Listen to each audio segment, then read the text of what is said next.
वो भी तकरीबन इसी तरह है, आपने सिर्फ टर्म्स को रीअरेंज करना है। सो इसको आप ट्राई कर लें ताकि आपकी प्रैक्टिस हो जाए। ठीक है। अच्छा, आगे अगर आप देखें, ये आयन पेयर के जो हैं, इसको आप रहने दें। बस आप सिर्फ जो बेसिस जिसका वन हो, ठीक है, जिसमें वो प्रॉब्लम जिसमें आपके पास आयन पेयर ना हो, सिर्फ एक एटम हो पर लेटेस्ट साइड, तो आप उसको कर लें। ठीक है। तो क्योंकि आपके पास आयनिक मटेरियल में तो मिनिमम जो बेसिस होता है वो 2 होता है, क्योंकि उसमें पॉजिटिव और नेगेटिव एटम्स होते हैं। तो उसको आप फिलहाल रहने दें, उसको हम स्कोप से आउट कर देते हैं इसके इस कोर्स में। ओके। सो ये प्रॉब्लम्स आप देख लें। इसमें जितने भी प्रॉब्लम्स हैं वो सारी जो है उसके फार्मूलाज वगैरह हैं, उसके एग्जांपल्स जो है ना वो आपको मिल जाएंगी। ये जो मैंने आपको प्रॉब्लम करवाया है इसकी चूँकि एग्जांपल पीछे नहीं है टेक्स्ट में, तो इसलिए मैंने सोचा कि ये मैं आपको करवा दूँ। ठीक है। नाउ लेट्स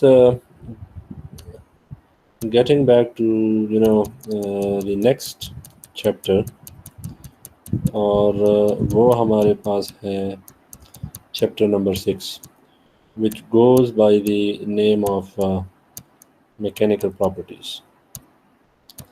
अच्छा, अगर आप इस कोर्स के स्ट्रक्चर को थोड़ा सा देखें, तो इसका हमने डिज़ाइन जो किया है वो कुछ इस तरह किया है कि पहले चैप्टर में आपको इंट्रोडक्शन हमने करवा दी, दूसरे में थोड़ा बहुत आपने वो इलेक्ट्रॉनिक स्ट्रक्चर ऑफ जो एटम है कि इसमें इलेक्ट्रॉन होता है, प्रोटॉन होता है, न्यूट्रॉन होता है, बॉन्ड क्या होता है, वगैरह वगैरह, इस तरह की चीज़ें आपने पढ़ी।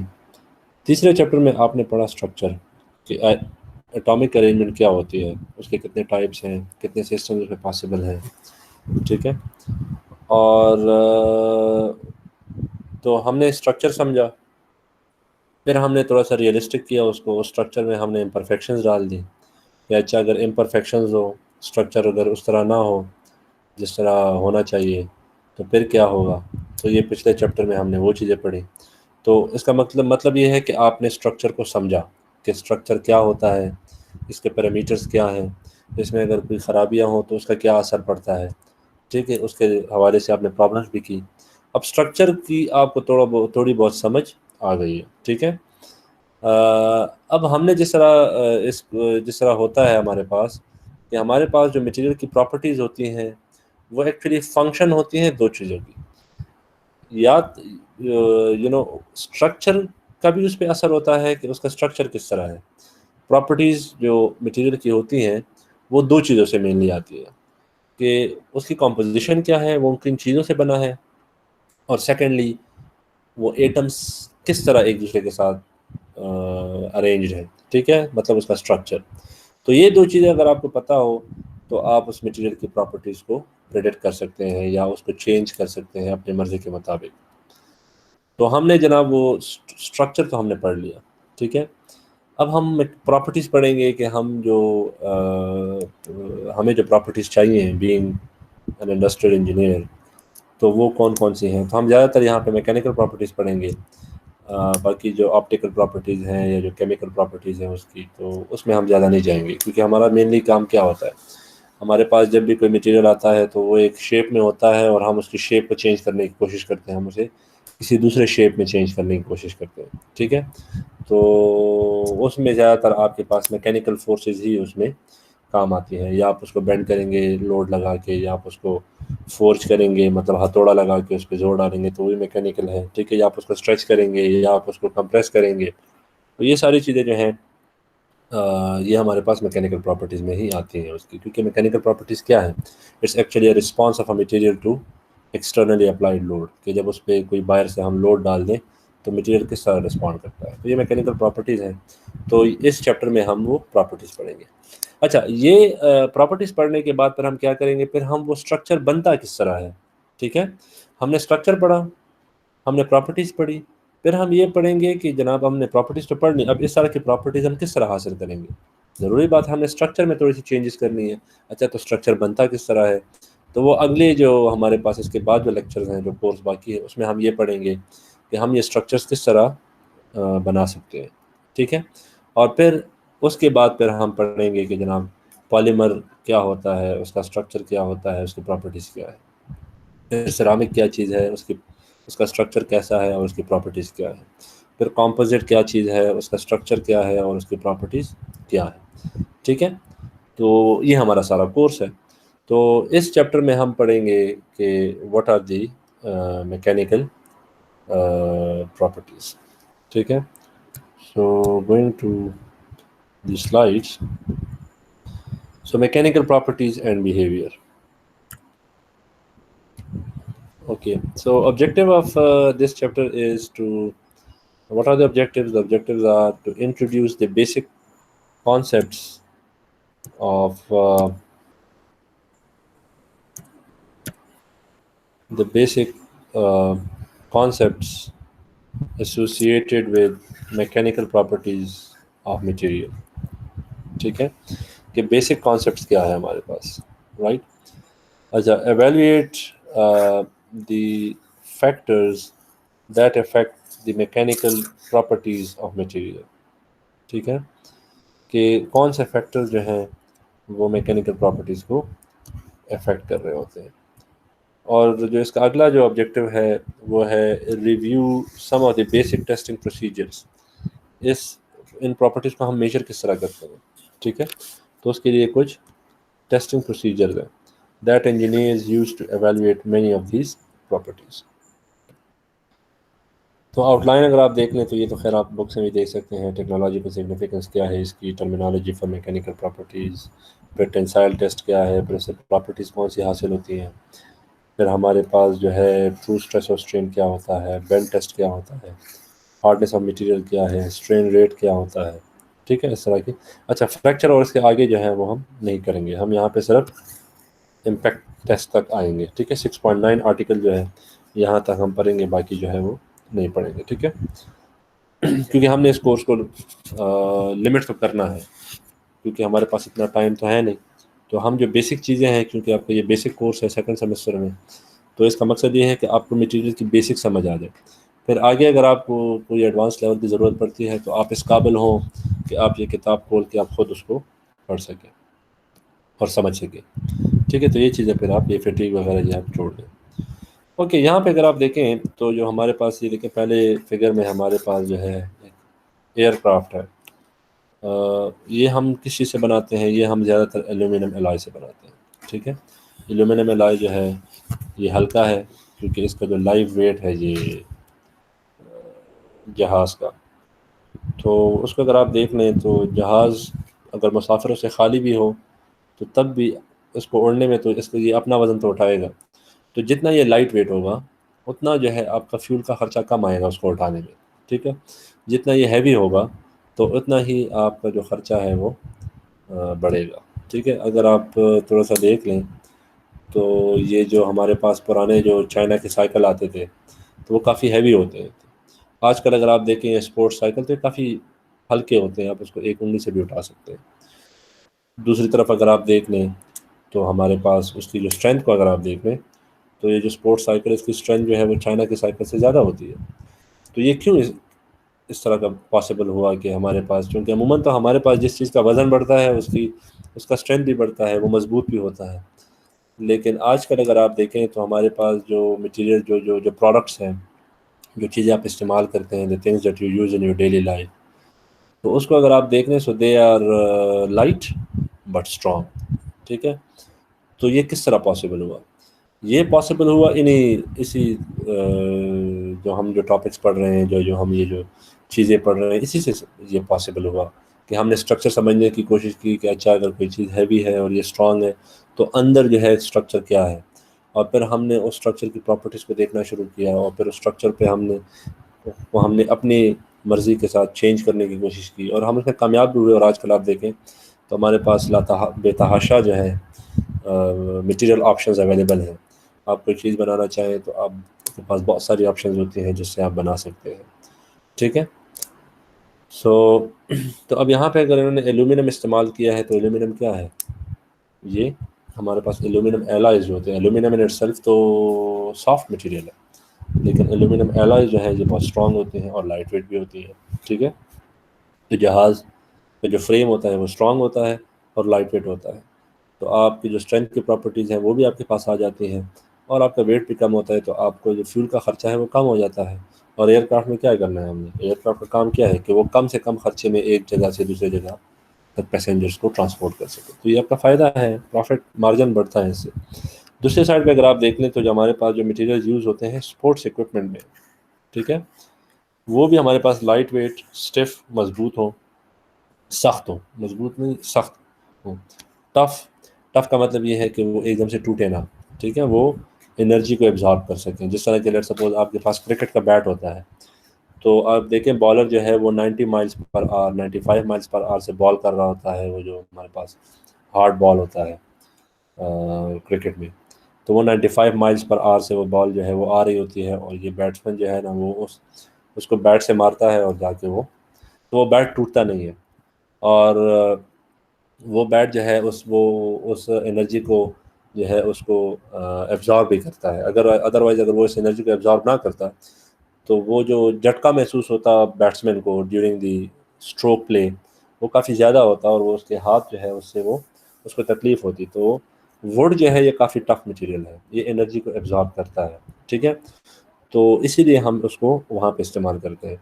अगर आप वहाँ पे इसकी जगह मेटल को इस्तेमाल करें, तो मेटल जो है वो जो है उससे, इसकी मिसाल जो आप हथौड़ा इस्तेमाल करते हैं, तो हथौड़े के जो जो हैंडल होता है वो हम वुडन इस्तेमाल करते हैं अमूमन, ठीक है। तो वो क्यों इस्तेमाल करते हैं, क्योंकि अगर आप मेटल उसके साथ मेटल हैंडल लगाएंगे, तो अगर आप नेल को हिट करेंगे, तो वो जो रिएक्शन आएगा, वो जो रिवर्स उसमें जो बाउंस बैक जो न्यूटन लॉ है, वो जो बाउंस बैक रिएक्शन आएगा, तो वो उस मेटल में ट्रांसमिट होगा, तो आपके हाथ में आएगा, तो वो सारा लोड आपके हाथ में फिर बर्दाश्त कर रहा है।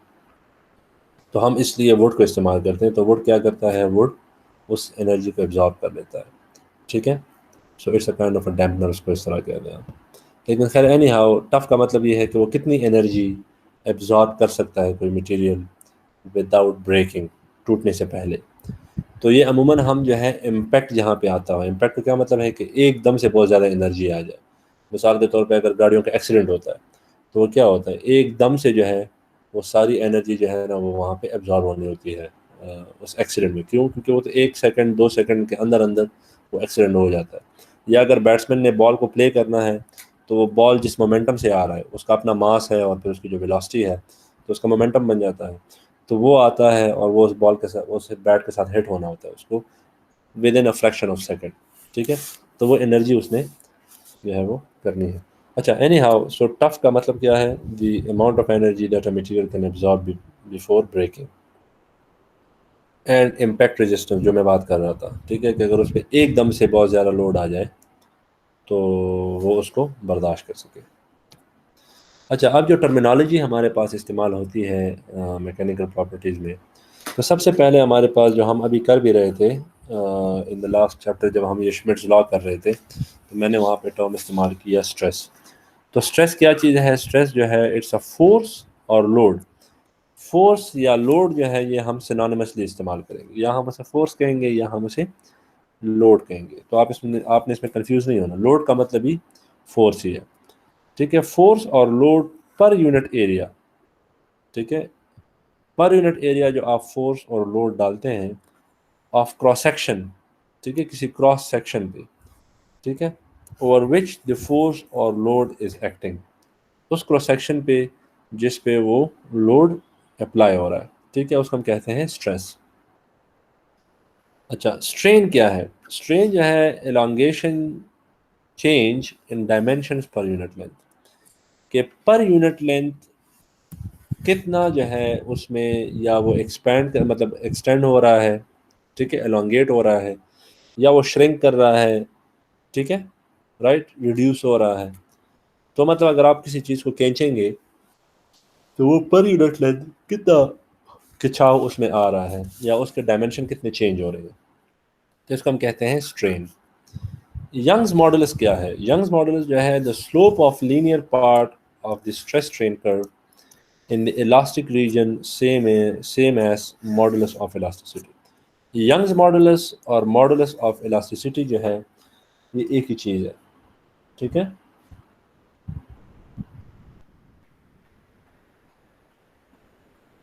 ओके, आगे क्या है? Share modulus. जिस तरह के हमने जो है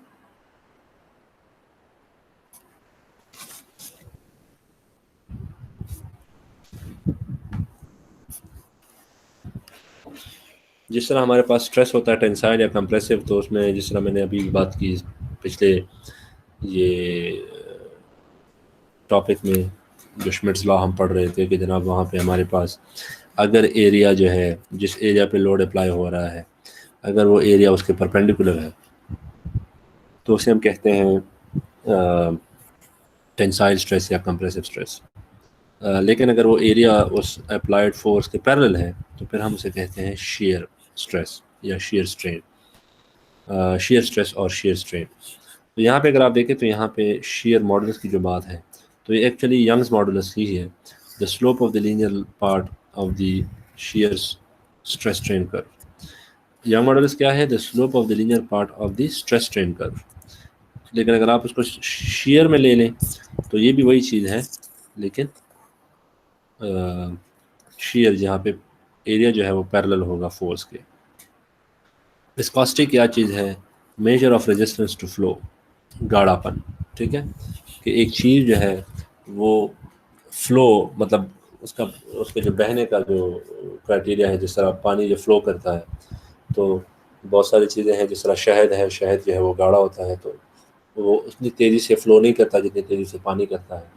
ठीक है, तो ये जो है हमारे पास विस्कोसिटी क्या है? Measure of resistance to flow.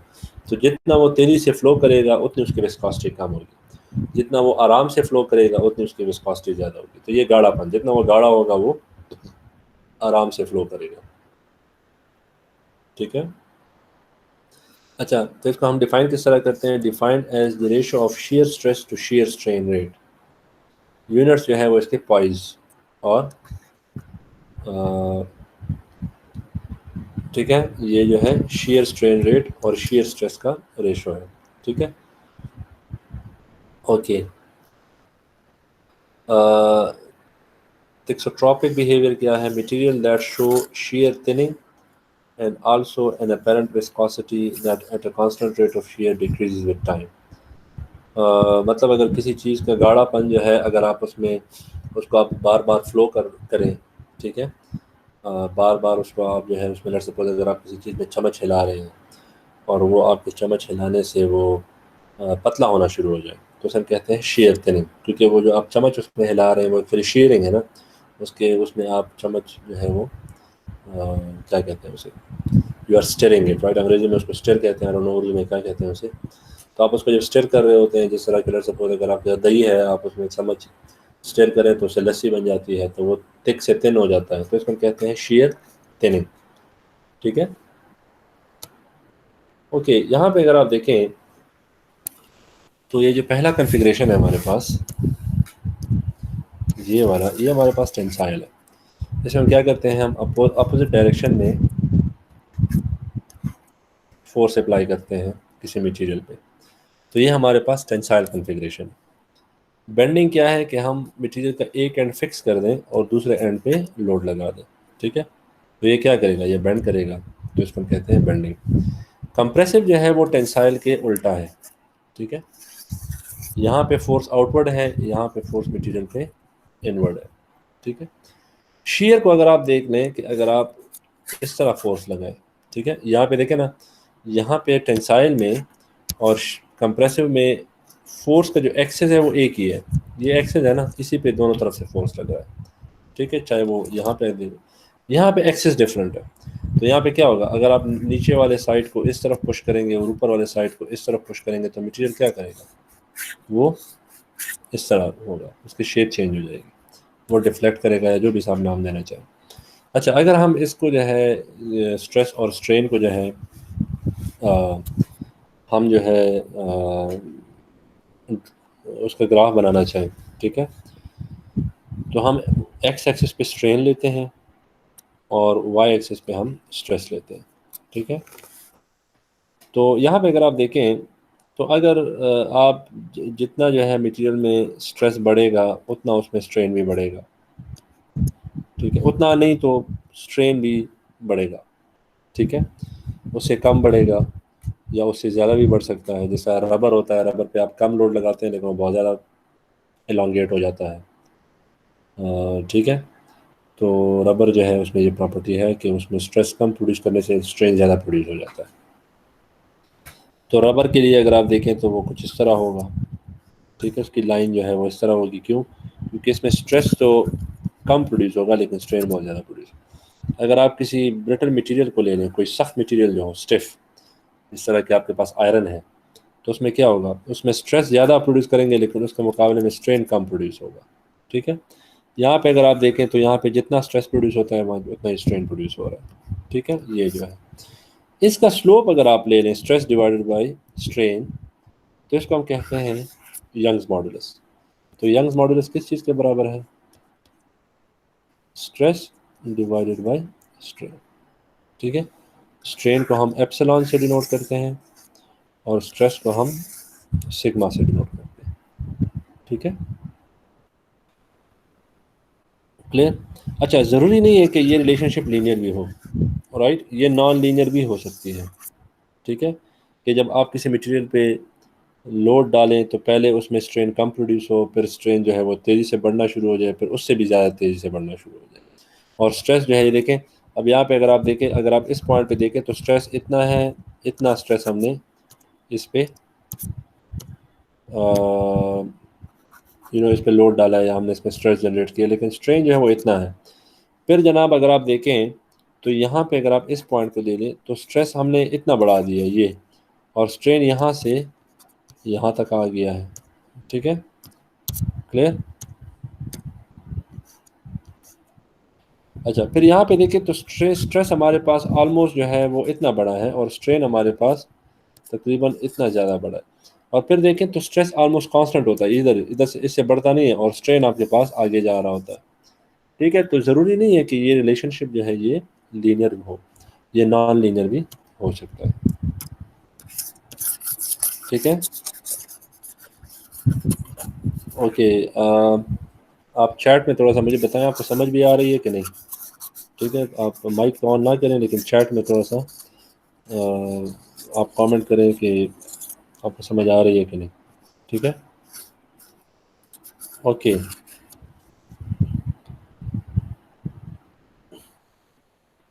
अब यहाँ पे देखें, यहाँ पे तो आसान है ना, इधर इधर तो जनाब स्ट्रेट लाइन है, तो बस ये आपका स्लोप हुआ। जब आपका नॉन नॉन लीनियर केस हो तो फिर वहाँ पे क्या करेंगे, तो वहाँ पे फिर आप क्या करते हैं कि वहाँ पे आप जो है जिस पॉइंट पे आप मालूम करना चाहें तो वहाँ पे आप टेंजेंट ड्रॉ करते हैं, उस टेंजेंट का आप स्लोप ले लेते हैं, तो वो आपका यंग मॉडुलस हो जाता है, ठीक है। अच्छा, अब थोड़ा सा हम बिहेवियर देखते हैं, मुख्तलिफ बिहेवियर जो हमारे पास पॉसिबल है मटीरियल में। अच्छा, ये हमारे पास साइकिल है, हमारा स्ट्रेस साइकिल है। हम क्या करेंगे, हम एकदम से मटेरियल पे स्ट्रेस डालेंगे एकदम से, ठीक है। टाइम इसमें लिमिट अगर लगा दे तो ज़ीरो पे जाता है, ठीक है। Time limit tends to zero, मतलब मिनिमम से मिनिमम टाइम, मतलब ज़ीरो टाइम में हम एकदम से लोड डाल देते हैं। फिर उस लोड को हम एक ख़ास टाइम के लिए उतना ही उस पर बरकरार रखते हैं, उस लेवल पे जितना हमने उसमें लोड उस पर डाला है, उस लोड को हम एक ख़ास टाइम तक उसको बरकरार रखते हैं। और फिर जो है हम उसको एकदम से हटा देते हैं, आराम से नहीं हटाते, एकदम से विद इन नो टाइम, ठीक है। सो ये हमारा साइकिल है, और हम अब ये काम जो है हम मुख्तलिफ किस्म के मटेरियल पे करेंगे और हम देखेंगे कि वो किस तरह बिहेव करता है, क्लियर।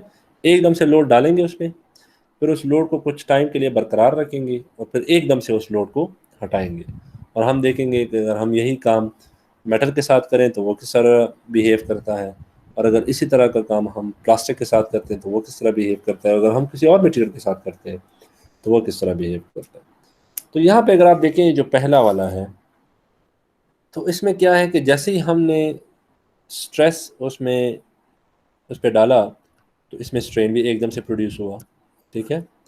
और जितने टाइम के लिए हमने उस पर स्ट्रेस रखा तो उतने टाइम तक वो स्ट्रेन बरकरार रहा, और फिर जैसे ही हमने स्ट्रेस जो है वो हटाया तो स्ट्रेन भी एकदम से वापस हो गया, रिवर्स हो गया, अपने ओरिजिनल शेप पे वो एकदम से वापस आ गया। अब ये मटेरियल कौन सा है, ये हमारे पास है आइडियल इलास्टिक सॉलिड। मतलब ये आइडियल है, ये दुनिया में पॉसिबल नहीं है, ठीक है। Ideal elastic solid, right. Elastic strain only constant with time. जब तक, जब स्ट्रेन होता है, स्ट्रेस होता है तो स्ट्रेन भी होता है, जब स्ट्रेस खत्म हो जाए तो स्ट्रेन भी खत्म हो जाता है। ये अमूमन हमारे पास जो मेटल्स होते हैं बिलो यील्ड स्ट्रेस, ठीक है।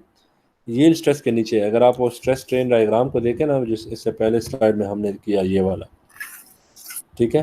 तो अमूमन हमारे पास क्या होता है, अमूमन हमारे पास पहले इलास्टिक डिफॉर्मेशन होती है, फिर प्लास्टिक डिफॉर्मेशन शुरू हो जाती है।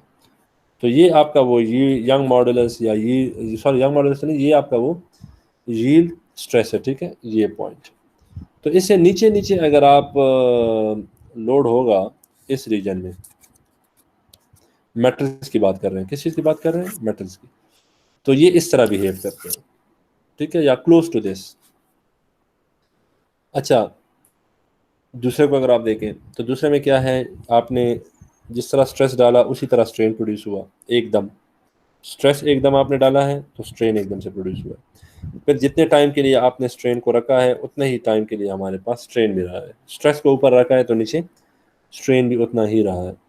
फिर आपने जब स्ट्रेस हटाया है तो इसमें थोड़ी बहुत तो स्ट्रेन कम वो रिकवर हुई है, लेकिन बाकी परमानेंट स्ट्रेन उसमें रह गया है। जिस तरह आप किसी चीज़ का की शेप चेंज करते हैं ना, आप अपने टेलीफोन वायर को ले लें, कॉपर वायर को, उसको बेंड कर दें, उसको छोड़ दें तो वो बेंड ही रहेगी, ठीक है। थोड़ी बहुत शायद उसमें रिकवरी हो, थोड़ी बहुत, जो कि शायद आपको नज़र भी ना आए, लेकिन ज़्यादातर उसमें जो स्ट्रेन प्रोड्यूस हुआ है वो परमानेंट स्ट्रेन हो जाता है। तो ये क्या है, elastic plus plastic deformation. Elastic deformation भी है, प्लास्टिक डिफॉर्मेशन भी है। तो जो स्ट्रेन प्रोड्यूस होता है उसमें इलास्टिक स्ट्रेन भी होता है और प्लास्टिक स्ट्रेन भी होता है।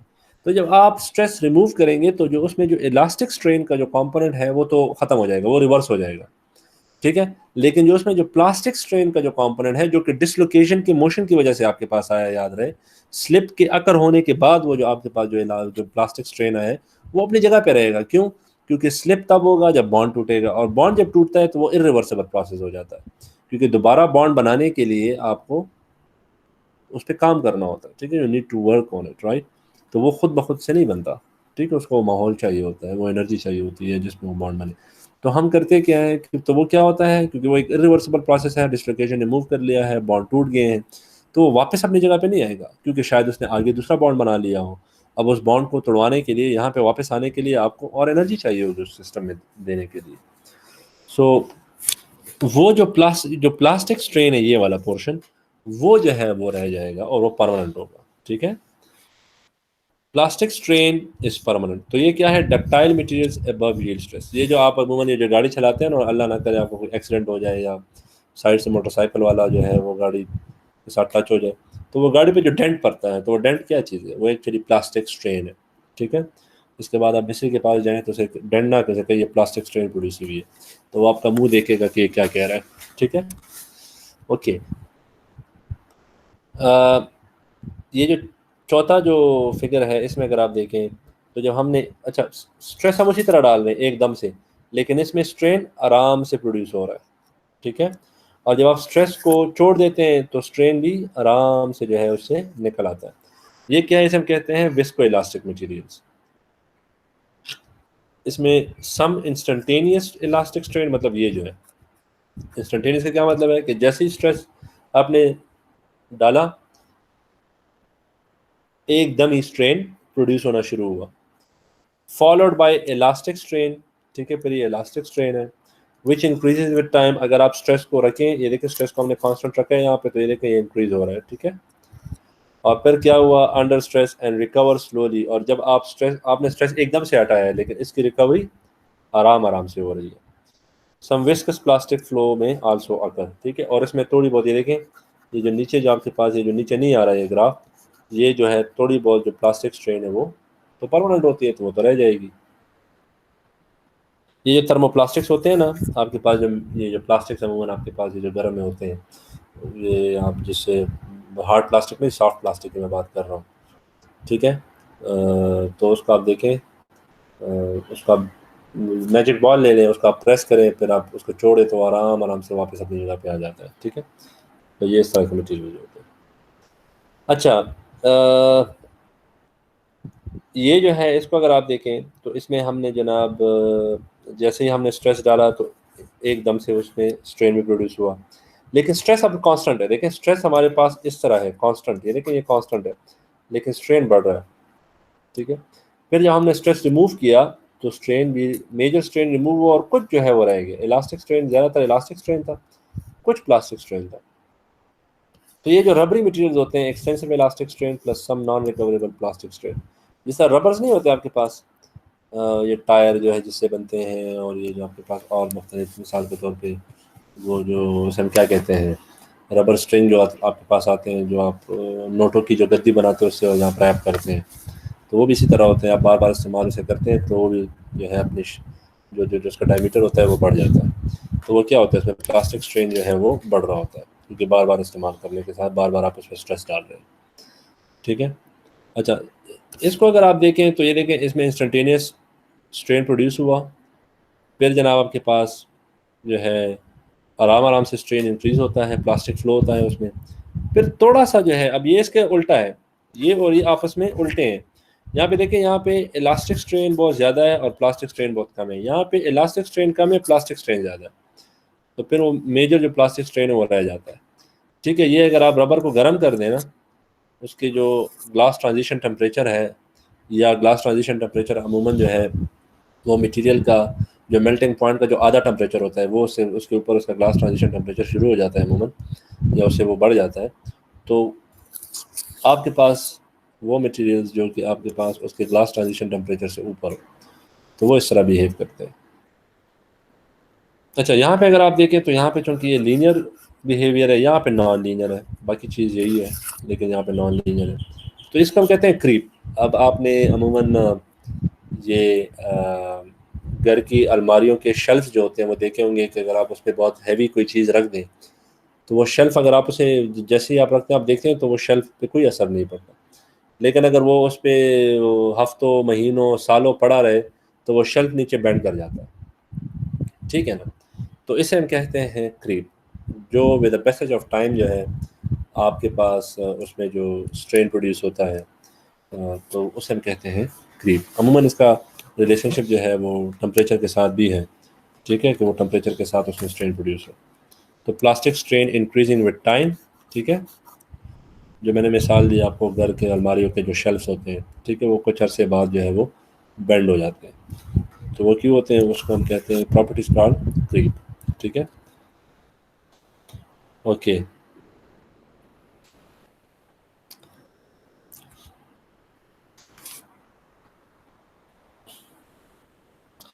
अच्छा, ये जो है स्ट्रेस रिस्पॉन्स, ये बी में क्या है, इसको हम कहते हैं स्ट्रेस रिलैक्सेशन। क्या, स्ट्रेस रिलैक्सेशन। स्ट्रेस रिलैक्सेशन का मतलब ये है कि आप मैं इस आपको किस तरह समझाऊं, इसकी मैं एक मिसाल दे देता हूँ। आपने जो बैडमिंटन का रैकेट देखा होगा ना, या टेनिस का रैकेट, तो वो जब आप स्टार्ट में जब आपने वो जब लेते हैं और जब आप उसमें जब नेटिंग करते हैं, जब उसमें वो धागा जो उसका जो स्ट्रिंग होता है, जब आप उसको उसके नेटिंग कर लेते हैं तो वो बहुत सख्ती से आप उसको खींचते हैं और वो बिल्कुल हार्ड सा होता है, ताकि आपके पास जब शटल हो तो वो उसको सही तरीके से हिट कर सके। लेकिन जब आप उस पर गेम खेलते हैं तो कुछ अरसे बाद देखिए, अब उस पर जो इर्द गिर्द से जो स्ट्रेस है ना, जो खिंचाव है, वो तो वही है ना, उससे तो कोई वो तो कोई कम नहीं हुआ। ठीक है, क्योंकि वो जो रैकेट का जो ऊपर वाला जो जो उसे क्या कहते हैं, जो ओवल शेप, वो तो उसी तरह है, वो तो कोई ना तो वो सिकुड़ा है ना वो एक्सपेंड किया है उसने, वो तो अपनी जगह पे है, और उसने जो स्ट्रेस डाला है वो स्ट्रेंग्स पे वो भी उतना ही है। लेकिन कुछ अरसे बाद आप उसमें जोल शुरू हो जाता है, ये उस स्ट्रिंग में जोल सा आपको नजर आता है, वो थोड़ा सा नरम पड़ जाते हैं, इसको हम कहते हैं स्ट्रेस रिलैक्सेशन। ठीक है, या अगर आप देखें ये घर में जो चारपाइयाँ होती हैं, वो जो गांव के घरों में जो चारपाइयाँ होती हैं, तो वो देखें तो उसमें कुछ अरसे बाद जोल प्रोड्यूस हो जाता है। तो वो जोल जो होता है उसमें कोई ये तो नहीं होता कि उसमें आप बहुत हैवी लोड डालते हैं, उसमें तो वही इंसान बैठते हैं जो कि पहले उसमें बैठते होते थे, तो स्ट्रेस तकरीबन उसमें उतना ही होता है, लेकिन वो टाइम के साथ साथ उसमें स्ट्रेन जो है ना वो प्रोड्यूस हो जाता है, तो उसको हम कहते हैं स्ट्रेस रिलैक्सेशन। तो ये वो उसका रिस्पॉन्स है कि आपने स्ट्रेस डाला, टाइम के साथ साथ वो स्ट्रेस कम होना शुरू हो जाता है क्योंकि वो फैलना शुरू कर देते हैं, उसमें स्ट्रेन प्रोड्यूस होना शुरू हो जाता है। ठीक है,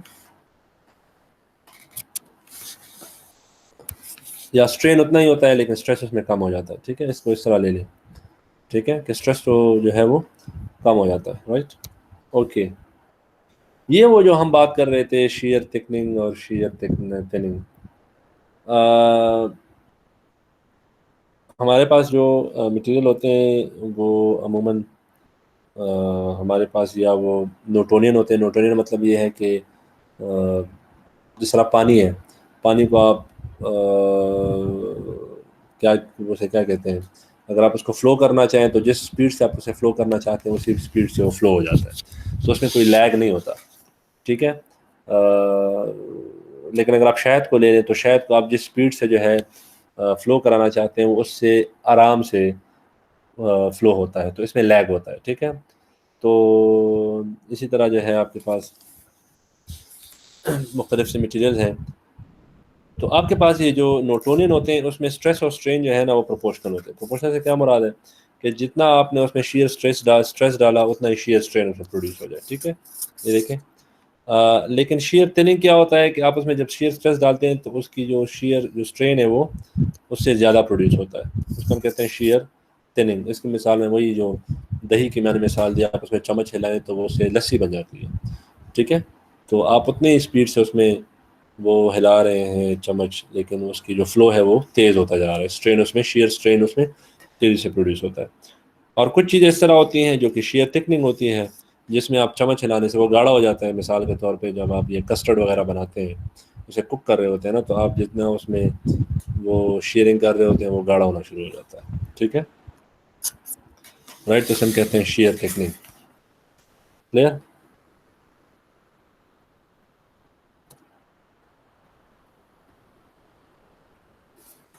ओके।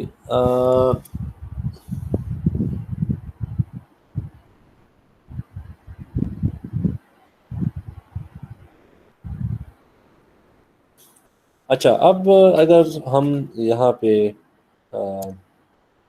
थोड़ा सा ये स्ट्रेस स्ट्रेन डायग्राम को थोड़ा सा पढ़ें, मैं थोड़ी टर्मिनोलॉजीज के बारे में बात करना चाहता हूँ। ठीक है, ये आपके पास स्ट्रेन है, ये आपके पास स्ट्रेस। ये आपके पास क्या है, जहाँ से आपके पास प्लास्टिक डिफॉर्मेशन शुरू हो जाती है, तो इस रीजन को हम कहते, ये जो रीजन है ये हमारे पास है plastic strain, elastic strain sorry, और ये क्या है, ये इलास्टिक स्ट्रेस हुआ। तो ये हमारे पास इलास्टिक रीजन है। ये जो है, ये रीजन, ये हमारे पास है। लेट्स सपोज अगर ये पॉइंट मेरे पास ब्रेकिंग पॉइंट है, यहाँ पे मटेरियल टूट जाता है, तो ये जो रीजन है ये हमारे पास है प्लास्टिक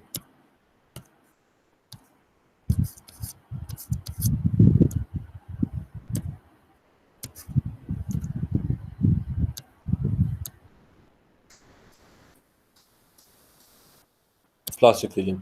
यहाँ पे परमानेंट डिफॉर्मेशन आपके पास होती है।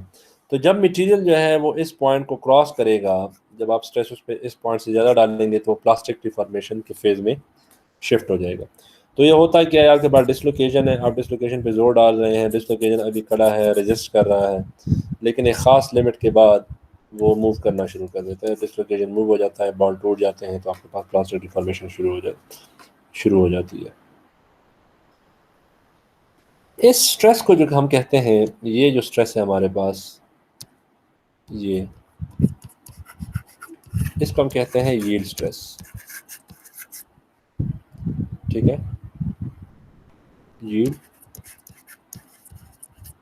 स्ट्रेस। इसके स्लोप को हम कहते हैं यंग मॉडुलस, वो जिस तरह हमने पिछले स्लाइड में पढ़ा। अच्छा, ज़रूरी नहीं है कि ये आपके पास जो इलास्टिक रीजन हो उसका सारा जो है लीनियर हो। ये इस तरह भी अमूमन जो होता है वो इस तरह होता है कि इसका कुछ पोर्शन जो है, सॉरी,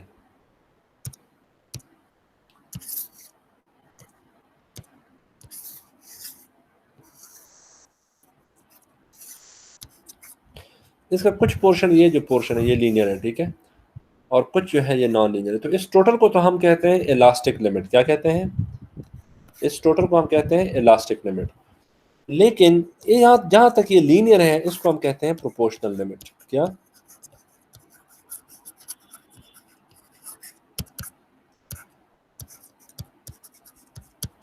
ये याद रखें कि हुक्स लॉ जो है, जिसमें कहते हैं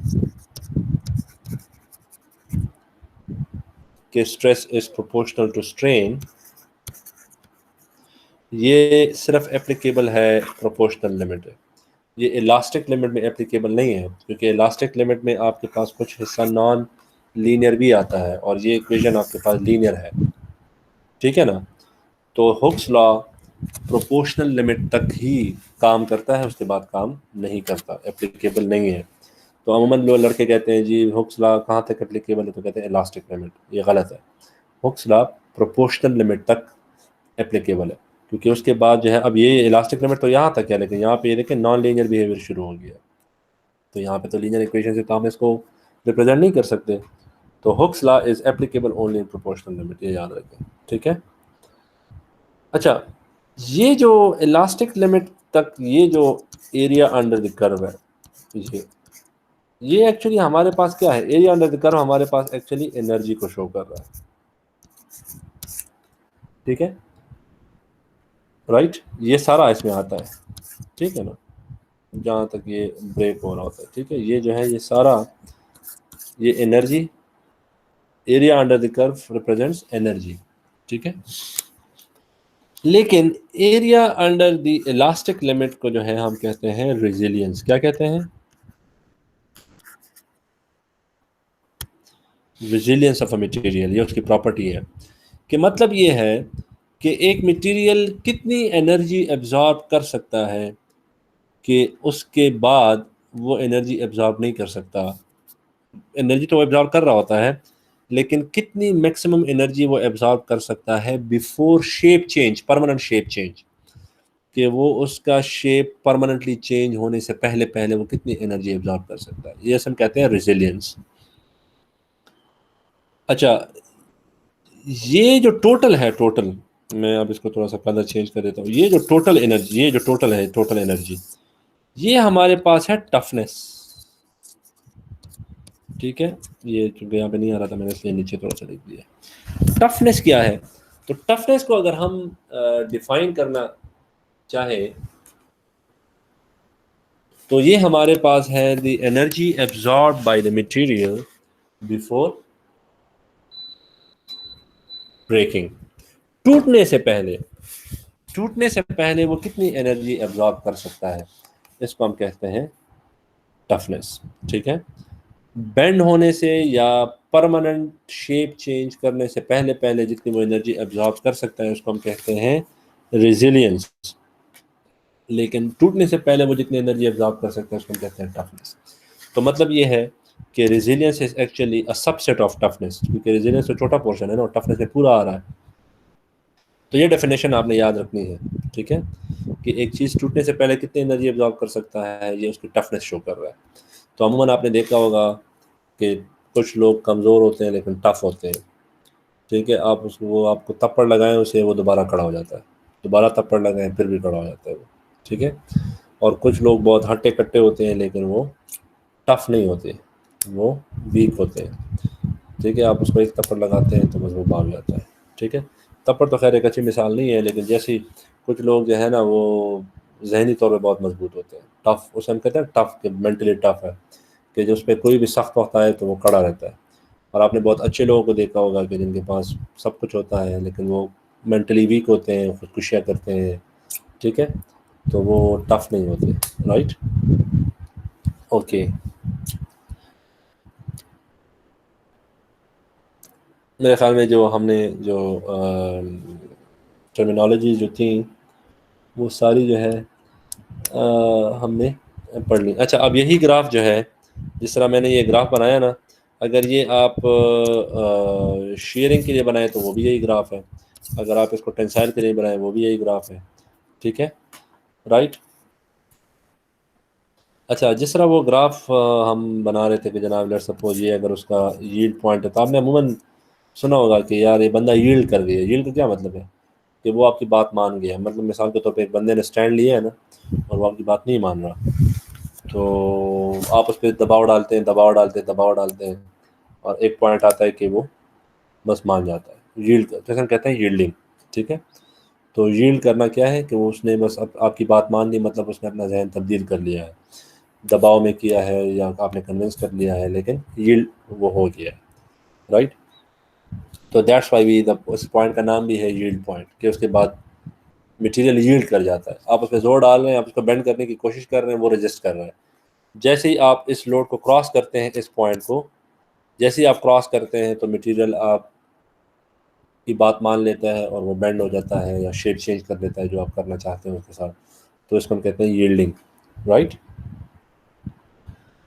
ओके। सो स्ट्रेन रेट क्या चीज़ है? स्ट्रेन रेट जो है वो आपके पास the amount of strain generated per unit time. ठीक है, स्ट्रेन रेट। स्ट्रेन रेट क्या है कि आपके पास पर यूनिट टाइम, मतलब एक सेकंड अगर आपका है या मिली सेकंड है या मिनट है, जो भी है, तो उसमें स्ट्रेन कितनी प्रोड्यूस हो रही है।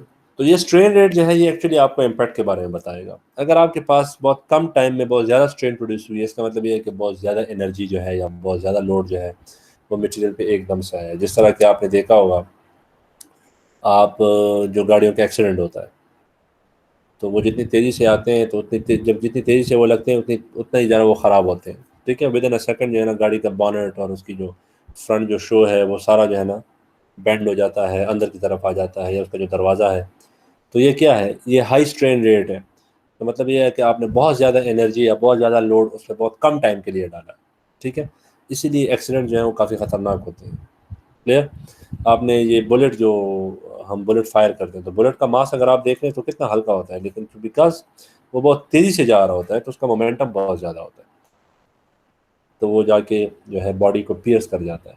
ठीक है, तो बॉडी पे एकदम से बहुत ज़्यादा लोड आ जाता है, तो वो यील्ड कर जाता है, स्ट्रेन रेट उसमें ज़्यादा प्रोड्यूस होता है। तो स्ट्रेन रेट ज़्यादा होने का मतलब ये है कि आपके पास इम्पैक्ट आया है। इम्पैक्ट का मतलब क्या है कि एकदम से बहुत ज़्यादा एनर्जी या लोड मटेरियल पे पड़ा है।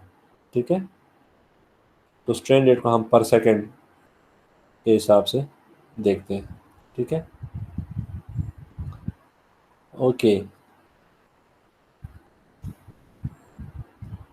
तो ये ग्राफ जो जो जो स्ट्रेस स्ट्रेन कर्व है, ये आपने थोड़ा सा डिटेल में इसको देखना है। ये देखिए, ये मुख्तलिफ जो मैं इस ग्राफ की बात कर रहा हूँ। ठीक है, ये मुख्तलिफ मटीरियल की बिहेवियर है। ये देखिए, ये न्यूटोनियन है, ये नीचे जो है ये जो हॉरिजॉन्टल। राइट, इन्होंने लॉग लिया है। ठीक है, स्ट्रेन रेट का, शेयर स्ट्रेन रेट का इन्होंने लॉग लिया है, और इस साइड पे विस्कोसिटी का लॉग लिया है।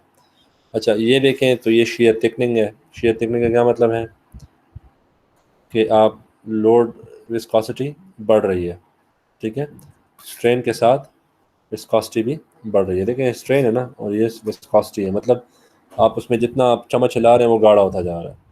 ये शेयर थिनिंग है, मतलब आप स्ट्रेन प्रोड्यूस करने से विस्कोसिटी कम हो रही है। ये देखें, स्ट्रेन प्रोड्यूस करने से विस्कोसिटी जो है वो कांस्टेंट है, उसमें कोई फ़र्क नहीं आ रहा। तो ये न्यूटोनियन है। ठीक है, इस तरह ये बर्मिंगम है, इसका बिहेवियर देख लें। ठीक है, ये देख लें, share technique with yield stress वगैरह वगैरह। ओके, अब हम बात करते हैं जनाब, टेंसाइल टेस्ट क्या चीज़ है। ये बहुत ज़्यादा इस्तेमाल होता है। ये जितने भी आपके पास सिविल वर्क्स होते हैं, तो इसमें ज़्यादातर ये इस्तेमाल होता है, और कंप्रेसर टेस्ट इस्तेमाल होता है। ठीक है, तो यहाँ पे थोड़ी सी इसकी हम जो स्ट्रेस स्ट्रेन डायग्राम है, ये इसका एक्चुअली यूज़ है। टेंसाइल टेस्ट जो है ये उसका एक्चुअली इस्तेमाल है। तो हम लोड किस चीज़ को कहते हैं? लोड हम कहते हैं अप्लाइड फोर्स को। ठीक है, तो मटेरियल ड्यूरिंग टेस्टिंग, जिस मटेरियल को आप टेस्ट कर रहे हैं उसमें जो फोर्स आप अप्लाई कर रहे हैं उसको हम लोड कहते हैं। स्ट्रेन गेज और एक्सटेंसोमीटर क्या होता है? A device use for measuring change in length and strain. ये इस तरह होता है कि हम जब टेस्ट कर रहे होते हैं, लेट्स सपोज वो स्पेसिमन है, तो इस पे हम दो जगहों पे मार्क्स लगा देते, और हम इनके दरमियान जो है ना डिस्टेंस नोट कर लेते हैं कि जनाब ये मार्क्स कितने फासले पे। फिर हम इसको खींचते हैं अपोजिट साइड पे, तो ये लॉन्गेट होता है, तो ये पॉइंट्स भी एक दूसरे से दूर जा रहे हैं। तो यहाँ पे हम एक वो लगा देते हैं, एक डिवाइस लगाते हैं जो कि ये नाप रहा होता है कि ये कितना एक दूसरे से दूर जा रहे हैं। इसको हम कहते हैं स्ट्रेन गेज और एक्सटेंसोमीटर। ग्लास टेम्परेचर क्या है? A temperature below which an otherwise ductile material behave as if it is brittle। देखें, ये जो हम कहते हैं ना कि कुछ चीज़ें आपके पास डक्टाइल होती है, डक्टाइल क्या मतलब है कि वो टूटने से पहले बेंड हो जाए। जिस तरह की आपके पास ये मेटल शीट्स नहीं है गाड़ी जो है, तो आप उसको जब उस पर आप कोई लोड डालें तो वो बेंड हो जाता है, टूटता तो नहीं है ना। लेकिन अगर आप शीशा ले लें तो शीशे पे जैसे ही आप लोड डालते हैं तो वो बेंड तो नहीं होता, वो तो डायरेक्ट टूटता है। ठीक है, तो शीशा क्या है? वो ब्रिटल है, राइट। और ये मेटल जो है वो डक्टाइल है, वो पहले बेंड होगा, उसमें पहले प्लास्टिक डिफॉर्मेशन होगी तो बेंड होगा, फिर अगर उससे ज़्यादा आप लोड डालेंगे तो वो टूट जाएगा। लेकिन अगर आप ये ग्लास को देख लें तो ग्लास बेंड तो नहीं होता, ठीक है, राइट, क्लियर, वो एकदम से टूटता है तो वो ब्रिटल है। तो अगर आप उसका टेंसाइल ये स्ट्रेस स्ट्रेन कर्व बनाएं तो ये आपके पास मेटल है, ठीक है, और ये आपके पास ग्लास है, या इस तरह कर लें ग्लास, सॉरी इसमें स्ट्रेन प्रोड्यूस नहीं होता, ग्लास इस तरह होगा आपके पास, ठीक है, ये मैं हटा देता हूँ, ठीक है,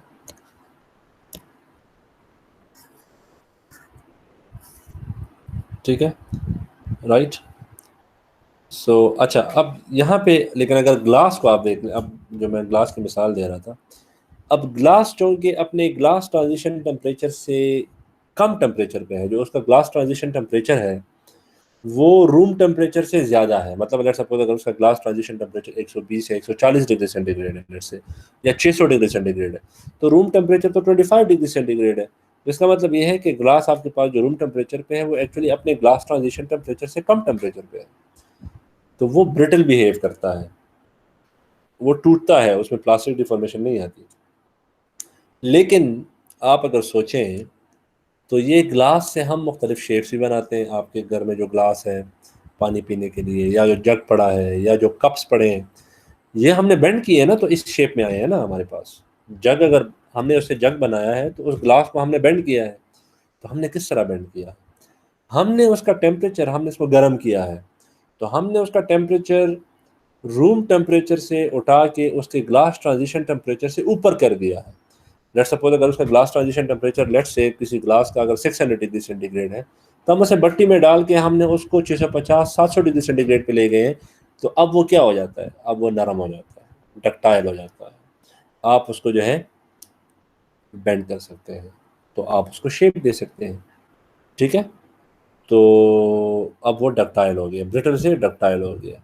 आप इस तरह वीडियो देख लें, यूट्यूब पे पढ़े होंगे कि आपके पास ये जो गुलाब होता है, गुलाब क्या है? नरम है ना, ये जो गुलाब नहीं होता रोज़, ठीक है, उसको आप किसी, अगर आपके पास, आई डोंट नो ये पॉसिबल होगा कि नहीं होगा, लेकिन आप यूट्यूब पे इसकी वीडियोस आपको मिल जाएंगी कि आप कोई गुलाब देख लें तो गुलाब आप हाथ में ले लें तो वो नरम होता है, आप उसको बेंड कर सकते हैं, आप उसको कंप्रेस कर सकते हैं, ठीक है, उसके पत्ते नरम होते हैं, ठीक है। यही गुलाब जो है अगर आप उसको नाइट्रोजन, लिक्विड नाइट्रोजन में डाल दें, लिक्विड नाइट्रोजन का जो मेल्टिंग पॉइंट है वो है मेरे ख्याल में, अगर मैं गलत नहीं हो रहा, -184 डिग्री सेंटीग्रेड उसका मेल्टिंग पॉइंट है, ठीक है।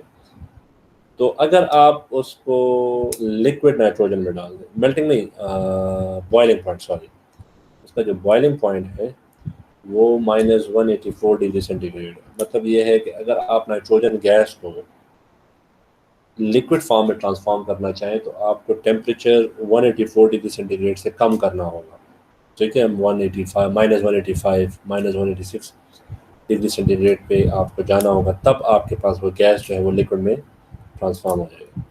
तो आप लिक्विड, आप यूट्यूब पे जाएं तो वो रोज़ जब वो लिक्विड नाइट्रोजन में डाल देते हैं तो वो रूम टेम्परेचर जो 20 डिग्री सेंटीग्रेड है वो चला जाता है -185 या -186 डिग्री सेंटीग्रेड पे।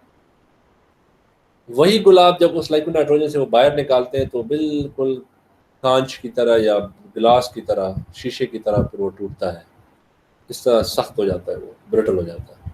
तो इसका मतलब क्या हुआ? इसका मतलब ये हुआ कि किसी मटेरियल की डक्टिलिटी या ब्रिटलनेस जो है वो डिपेंड करता है कि आप किस टेम्परेचर पे वो किस टेम्परेचर पे है या किस टेम्परेचर पे आप उस पर लोड डाल रहे हैं। ठीक है।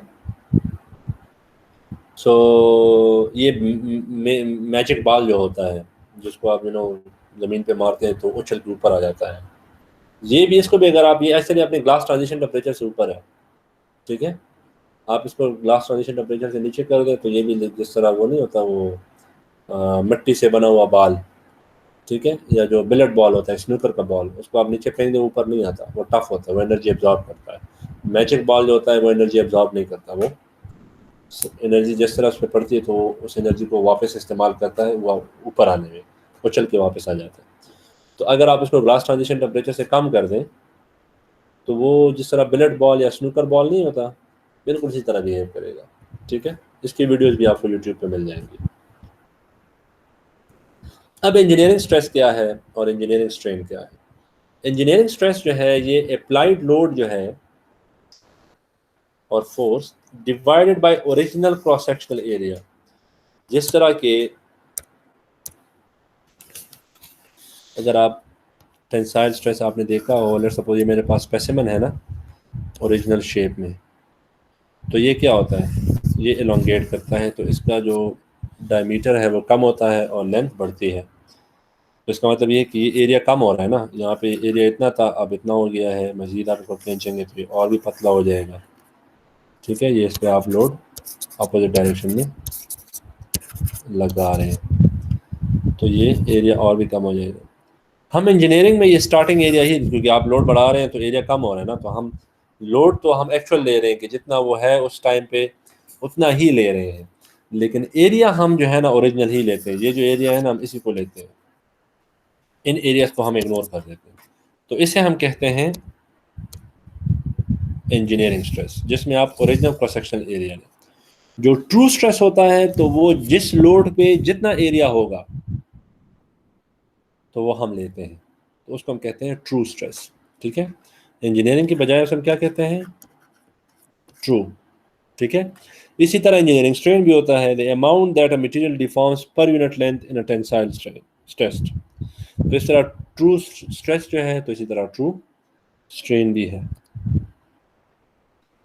अच्छा, ये वो सेटअप है टेंसाइल टेस्ट का। तो इसमें हम क्या करते हैं, इसमें हम जो है मटेरियल को यहाँ पे होल्ड कर लेते हैं बिटवीन दीज टू ग्रिप्स, एक ये है एक ये है। ठीक है, और ये जब रोटेट करते हैं तो ये ग्रुप ये जो ग्रिप है ये मूव करना शुरू कर देते हैं अपोजिट साइड पे। तो ये मटेरियल को हमने 20 में होल्ड किया है, उससे पहले हमने उस पर मार्क्स लगाए, ये 2 डॉट्स। ठीक है, ये हमारा ओरिजिनल लेंथ है, स्टार्टिंग लेंथ। इस पे हम गेज सेट कर लेते हैं, गेज लेंथ, या यहाँ पे हम वो एक्सटेंसोमीटर जो है ना वो लगा देते हैं। जब आप ये खिंच रहा होता है तो ये पॉइंट्स एक दूसरे से अवे मूव कर रहे होते हैं, दूर जा रहे होते हैं। ठीक है, तो ये लेंथ बढ़ जाता है, तो ये हमारे पास स्ट्रेन प्रोड्यूस हो रहा है इसमें। ठीक है, और स्पेसिमन का शेप ये डिपेंड करता है कि आप किस मटेरियल का कर रहे हैं। इसके लिए ASTM American society for testing materials, इसके स्टैंडर्ड्स आते हैं हमारे पास कि अगर ये मटेरियल है, इस तरह बना है, तो इसका स्पेसिमन आपने इतने साइज़ में, इस शेप में बनाना है और इतना उस पर लोड डालना है। पूरा उसका किस्सा होता है जो आप टेस्ट करते हैं ना, तो टेस्ट के रिजल्ट पे नीचे लिखा होता है कि ये हमने ASTM या कोई जो भी स्टैंडर्ड हो, उस स्टैंडर्ड का नाम लिखा होता है, उसका नंबर लिखा होता है कि हमने इस स्टैंडर्ड के इस नंबर के हिसाब से ये टेस्ट किया है। ठीक है, तो मेटल आपके पास इस तरह बिहेव करते हैं, आप उस पर स्ट्रेस डालोगे तो उसमें स्ट्रेन कम प्रोड्यूस होगा और लीनियर होगा, और फिर जनाब वो यील्ड करेगा, फिर वो स्ट्रेस नीचे आएगा और टूट जाएगा। ठीक है, ये देखें, ये वो डक्टाइल रीजन है, यहाँ पे वो बेंड कर जाता है या एलोंगेट कर जाता है। ये जो है थर्मोप्लास्टिक, मतलब प्लास्टिक्स जो हैं उसमें आप कम स्ट्रेस डालने से बहुत ज़्यादा स्ट्रेन प्रोड्यूस करते हैं। जैसे रबर है ना, आप उसको खींच रहे होते हैं, ठीक है, और फिर जाके वो टूट जाता है। अच्छा, जो इलास्टोमर्स हैं ये भी रबर्स हैं। प्लास्टिक मिसाल के तौर पे जो आम आपके पास प्लास्टिक्स आते हैं, इलास्टोमर जो है रबर वगैरह, इसका भी तकरीबन इसी तरह बिहेवियर है। और सेरामिक्स को अगर आप देख लें, सेरामिक्स, ग्लासेज या कंक्रीट, तो वो बैंड वगैरह नहीं होते, वो एकदम से टूटते हैं। आपने घर में नहीं देखा होगा कि आपका बीम जो है ना वो बैंड कर जाए, वो उसमें क्रैक डेवलप होता है फिर वो टूट जाता है, या दीवार बैंड हो जाए, दीवार टूटता है और एकदम से टूटता है। दीवार खड़ी है और एकदम से उसके नीचे बंदा आ जाता है और टूट जाता है। ठीक है। अच्छा, अब थोड़ी सी हम ये जो इन्होंने ये देखें, ये इन्होंने एक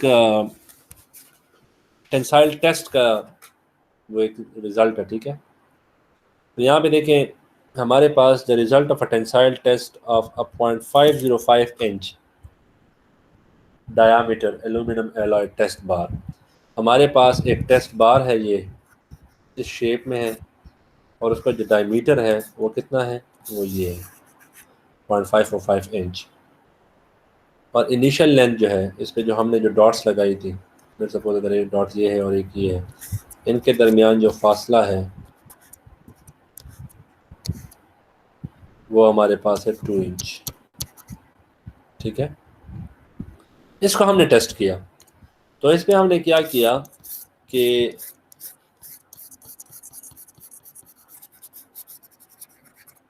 इस पे हमने जो है लोड डाला। तो जब हमने, अच्छा ये जो है ये इंच जो है ना, ये जो नज़र आ रहा है आपको, ये हमारे पास है चेंज इन लेंथ, मतलब लेंथ में कितना चेंज आ रहा है। ठीक है, तो जब हमने कोई लोड नहीं डाला था, जीरो था लोड, तो हमारे पास चेंज भी कोई नहीं था, क्योंकि उस पर हमने जोर ही नहीं दिया, उसको हमने खींचा ही नहीं है, तो उसमें खिंचाव आएगा ही नहीं, तो स्ट्रेस भी जीरो था और स्ट्रेन भी जीरो। अच्छा, जब हमने उस पर लोड 1000 किया, 1000 पाउंड, ठीक है, तो उसमें जो चेंज इन लेंथ की बात हो रही है तो वो आया 0.001। ठीक है, तो हमारे पास जो है स्ट्रेस कितना प्रोड्यूस हुआ, 5000। अब 5000 कैसे आया, 5000 ऐसे आया कि हमारे पास एरिया है ना, तो स्ट्रेस बराबर है फोर्स पर यूनिट एरिया। ठीक है, ये हमारे पास है स्ट्रेस। फोर्स कितना है 1000, तो 1000 डिवाइडेड बाई एरिया कितना है, उसका डायमीटर जो है वो 0.505 इंच है। तो एरिया आपको पता है कि ये पाई आर स्क्वायर के बराबर है, किसी सिलेंड्रिकल या सर्कल के एरिया पाई आर स्क्वायर के बराबर। तो ये चूँकि डायमीटर, इसको 2 पे डिवाइड कर लें तो आपके पास आ जाएगा एरिया, और फिर उस एरिया को जो है, सॉरी, आपका पास आ जाएगा रेडियस। उस रेडियस को जो है फिर आप स्क्वायर ले लें, पाई के साथ मल्टीप्लाई कर लें, तो आपके पास उसका आ जाएगा एरिया। यहाँ पर वो वैल्यू डाल लें, 1000 को उस पर तकसीम कर लें, तो आपके पास 5000 PSI pound per square inch value आ जाएगी। स्ट्रेन किस तरह होगा, स्ट्रेन हमारे पास है final length minus original length ओ डिवाइड बाय ओरिजिनल लेंथ। तो फाइनल लेंथ क्या है हमारे पास, क्योंकि इसमें चेंज इन लेंथ कितना है 0.001, ओरिजिनल लेंथ हमारे पास 2 इंच था, तो 2.001, ठीक है, -2, तो 0.001 डिवाइडेड बाई 2, तो 0.005। ठीक है, क्लियर। तो ये देखिए 0.00, इस तरह आप हर लोड के लिए ये देख लें और ये कैलकुलेशन आप कर लें। अच्छा, यहाँ पे देखें तो लोड जो है, यहाँ से आप आ रहे हैं ना तो लोड बढ़ रहा है, यहाँ तक बढ़ रहा है, फिर यहाँ से कम हो रहा है। देखें 8000 से फिर 7950, फिर 7600, ये क्या है, ये एक्चुअली अगर मैं ये साफ कर लूँ पूरा, ये एक्चुअली अगर आप उस ग्राफ को देखें तो वो मेटल के लिए इस तरह है, और ये एल्यूमिनियम है ना तो इस तरह है ये। तो ये देखिए ये मैक्सिमम पे जाता है और फिर टूट जाता है, इसको हम कहते हैं मैक्सिमम लोड। मैक्सिमम लोड को हम जो नाम लेते हैं उसे हम कहते हैं ultimate you tensile strength, UTS, ultimate tensile strength. ठीक है, क्लियर। अल्टीमेट टेंसाइल स्ट्रेंथ का मतलब ये है कि मैक्सिमम कितना लोड मटेरियल ने बर्दाश्त किया है या कर सकता है। और ये देखें ये फिर थोड़ा सा नीचे आ जाता है और यहाँ पे टूट जाता है, ये देखें फ्रैक्चर। क्लियर? तो ये देखें स्ट्रेस जो है, चेंज देखें, चेंज बढ़ रहा है, चेंज कम नहीं हो रहा, ठीक है ना। लेकिन स्ट्रेस को देखें तो स्ट्रेस जो है ये देखें यहाँ पे पीक कर गया है, फिर दोबारा कम हो रहा है और स्ट्रेन बढ़ ही रहा है, ठीक है ना, क्योंकि स्ट्रेन तो बढ़ रहा है, स्ट्रेन में तो ये वापस तो नहीं आया, ये तो इस तरफ ही जा रहा है। लेकिन स्ट्रेस जो है ना वो पहले यहाँ पे फिर वापस आया। तो ये देखें ये आपके पास एक stress strain curve for aluminium alloy है, ठीक है। तो यहाँ पे आप देखें स्ट्रेस है इस साइड पे, इस साइड पे स्ट्रेन है। अच्छा, स्ट्रेन इंच पर इंच है क्योंकि change in length divide by original length है, तो लेंथ पर लेंथ ही है, तो इंच पर इंच। तो स्ट्रेन का अमूमन वैल्यू ये यूनिट्स नहीं होते हैं, अगर होते भी हैं तो फिर सेम यूनिट्स होते हैं ऊपर नीचे। और स्ट्रेस जो है वो PSI है, पाउंड पर स्क्वायर इंच। तो ये देखें आपके पास पहले लीनियर है, फिर आपके पास प्लास्टिक डिफॉर्मेशन है। तो ये देखिए ये मॉडुलस ऑफ इलास्टिसिटी है, slope of the linear line, ये इलास्टिक स्ट्रेचिंग है, ये इलास्टिक लिमिट है, ये अल्टीमेट टेंसाइल स्ट्रेंथ है। ये देखें जो मैक्सिमम जो पीक पॉइंट है टेंसाइल स्ट्रेंथ या अल्टीमेट टेंसाइल स्ट्रेंथ, ठीक है। और ये ब्रेकिंग पॉइंट, ये प्लास्टिक डिफॉर्मेशन है ये सारी, ठीक है। अच्छा, अब मसला क्या है? मसला ये है कि हम मटेरियल को देख रहे हैं, वो इस पॉइंट पे पहुंच जाता है, लेकिन हमें कब पता चलेगा कि इसने यील्ड हो गया है, किस पॉइंट पे? तो पॉइंट तो हम एग्जैक्टली पॉइंट मालूम करना तो बहुत मुश्किल काम है। तो हम क्या करते हैं, हम एक ऑफसेट ले लेते हैं कि जब उसमें 0.2% प्लास्टिक डिफॉर्मेशन हो जाए, क्योंकि डिफॉर्मेशन तो आप देख सकते हो ना कि कितनी डिफॉर्मेशन उसमें प्रोड्यूस हो गई है, वो तो आपके सामने होती है। तो जब उसमें 0.2% डिफॉर्मेशन प्रोड्यूस हो जाए तो हम उसको यील्ड स्ट्रेंथ ले लेते हैं, क्योंकि ये पॉइंट फाइंड आउट करना बहुत मुश्किल है। तो हम अमूमन उसमें देखते हैं कि यार ये जो है ना, इसमें अगर 0.2% ये प्लास्टिक डिफॉर्मेशन आ जाए तो बस ये हमारा ये पॉइंट है, क्योंकि यहाँ पे तो प्लास्टिक डिफॉर्मेशन जीरो होना चाहिए, प्लास्टिक डिफॉर्मेशन तो उसके बाद शुरू होगा। तो आपको पता किस तरह चलेगा कि इसने किस पॉइंट पे ये इलास्टिक से प्लास्टिक में चेंज हुआ, ठीक है। तो एक खास पॉइंट, इतने तो इनफाइनाइट पॉइंट्स है ना, तो इसमें ये खास पॉइंट ढूंढना ये तकरीबन नामुमकिन है। तो इसलिए हम 0.2% ऑफसेट जो है उसको करते हैं, क्योंकि हमें कमर्शियल पर्पज़ के लिए इस्तेमाल करना होता है इस टेस्ट को। ये जो बातें ये तो रिसर्च पर्पज़ के लिए है, ठीक है। सो ये जो यहाँ तक जो पॉइंट मैं अब यहाँ तक ले लूँगा, इसको हम कहते हैं रेजिलियंस, और इस सारे को हम कहते हैं toughness, area under the curve जो है, ठीक है। सो इसमें जो एग्ज़ाम्पल है वो देख लें आप। ये देखिए वही एग्ज़ाम्पल है, वही डेटा है आपके पास। यहाँ पे उन्होंने क्या किया है, फॉर 1000 पाउंड लोड, ये देखिए उन्होंने वैल्यूज डाल दिए π/4, ठीक है, उन्होंने एरिया निकाल दिया है। सो वो देखें आपके पास 5000 PSI, और ये 4 जो है ना, ये एक्चुअली यहाँ पे 2 है, तो 2 स्क्वायर इस 4, तो इसलिए यहाँ पे 4 है, अदरवाइज ये वही πr² है, ठीक है। और स्ट्रेन क्या है, इतना चेंज इन लेंथ है, ये ओरिजिनल 2 था, तो ये देखिए कितना चेंज इन लेंथ 0.0005 है, ठीक है। ये देखें ये कन्वर्जन है, 1 पाउंड बराबर होता है 4.448 न्यूटन की। 1 पाउंड 1 PSI का मतलब क्या है, pound per square inch. 1 MPa का क्या मतलब है, मेगा पास्कल, और इसका ये न्यूटन में क्या है, मेगा न्यूटन पर स्क्वायर मीटर, MN पर स्क्वायर मीटर, और ये न्यूटन पर स्क्वायर मिलीमीटर 1 मिलियन पास्कल के बराबर है। GPa क्या है, गीगा पास्कल, जी क्या है, गीगा, तो गीगा क्या होता है, 1000 मेगा होता है, ठीक है। गीगा बाइट और मेगा बाइट आपको पता होगा नहीं कंप्यूटर में, तो इसको कहते हैं गीगा पास्कल या गीगा पास्कल, गीगा पास्कल जो है। ये के जो है ये किलो है, किलो क्या होता है, 1000, KSI, तो ये क्या है, 1000 PSI, 1000 PSI के बराबर है। तो ये बराबर है 6.895 मेगा पास्कल के। 1 PSI बराबर है 0.006895 मेगा पास्कल, ठीक है। इसका उलट ले लें,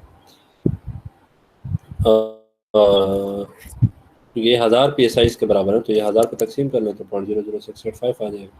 1 mega pascal 0.145 kilo pound per square inch KSI के बराबर है, या 145 PSI के बराबर है।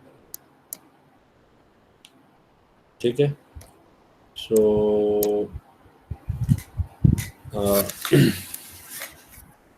अच्छा, इस एग्जांपल को करते हैं फिर मेरे ख्याल में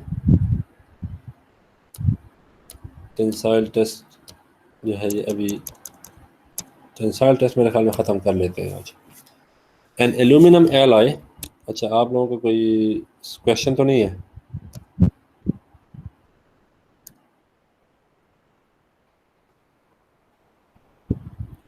any question?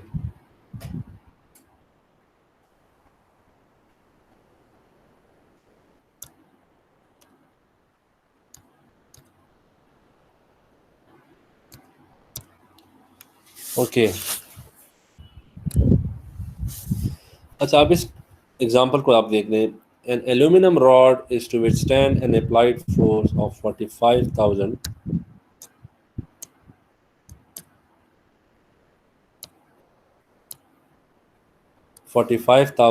Pounds.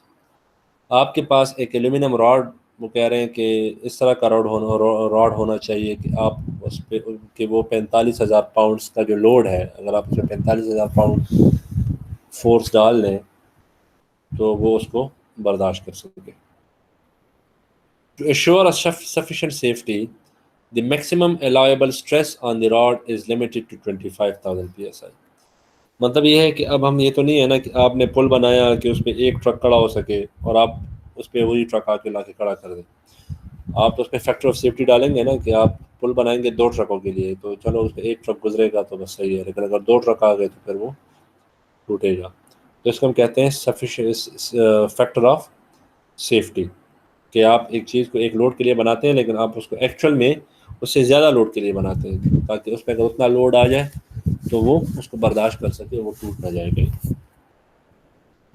The rod must be at least 150 inch long. अब उसने इसके वो भी दिए हैं, कंस्ट्रेंट्स भी दिए हैं कि रॉड कितना होना चाहिए, क्योंकि वो जितना लंबा होता जाएगा उतना उसमें जो है ना वो जोल आता जाएगा। ठीक है, क्योंकि वो अपने वेट का है ना उसका। So the rod must be at least 150 inch long, but must deform elastically no more than 0.25 inch when the force is applied।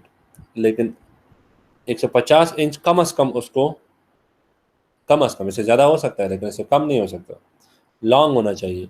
लेकिन जो उसमें डिफॉर्मेशन है, मतलब जो उसमें जोल आएगा ना, क्योंकि वो लंबा है ना, तो इस तरह आएगा उसमें थोड़ा बहुत उसमें। ये जो आपने बिजली की तारे देखे हैं एल्यूमिनियम में ना, तो उसमें क्या है, उसमें थोड़ी सी बेंड आई होती है, इसका हम डिफ्लेक्शन कहते हैं। तो 0.25 इंच से ज़्यादा उसमें नहीं है। अब ये देखें, लेंथ में उन्होंने मिनिमम बाउंड दे दिए कि इससे कम नहीं हो सकता, और स्ट्रेस में या डिफॉर्मेशन में उन्होंने मैक्सिमम बाउंड दे दिए कि इससे ज़्यादा नहीं हो सकता, 0.25 इंच से ज़्यादा नहीं हो सकता। When the force is applied, design an appropriate rod. हमने क्या करना है, हमने इन कंस्ट्रेंट्स को फुलफिल करते हुए एक रॉड को डिज़ाइन करना है। ठीक है, ओके, सो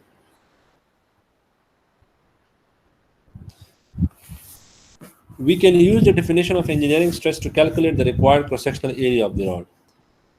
तो हम क्या कर सकते हैं, देखें एरिया किस तरह निकालेंगे। लोड उसमें कितना है, 45,000। स्ट्रेस जो है, जिस तरह की जनाब अगर आपके पास स्ट्रेस बराबर है फोर्स पर यूनिट एरिया के, तो एरिया को इधर ले आए, स्ट्रेस को इधर ले जाएं, तो एरिया का स्ट्रेस इधर आ गया, एरिया इधर आ गया, तो 1.8 स्क्वायर इंच। ठीक है, तो हमने उसका क्रॉस सेक्शनल एरिया निकाल लिया है। इस एरिया से आप इसका डायमीटर भी निकाल सकते हैं, जिस तरह pi D square divide by 4 apply कर लें तो 1.51 इंच इसका डायमीटर है।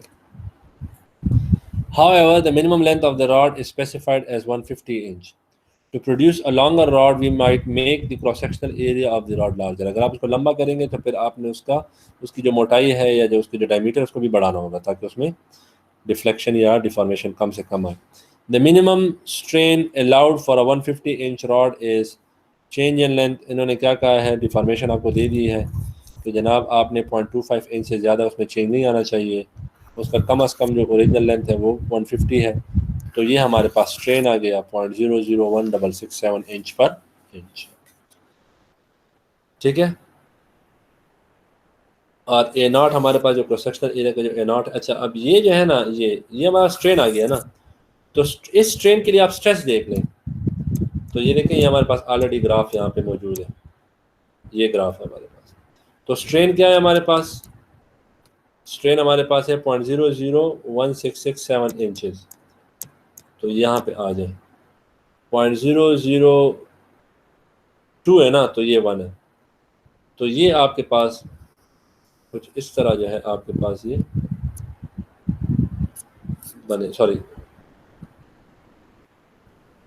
एक मिनट, उन्होंने वैल्यू क्या ली है,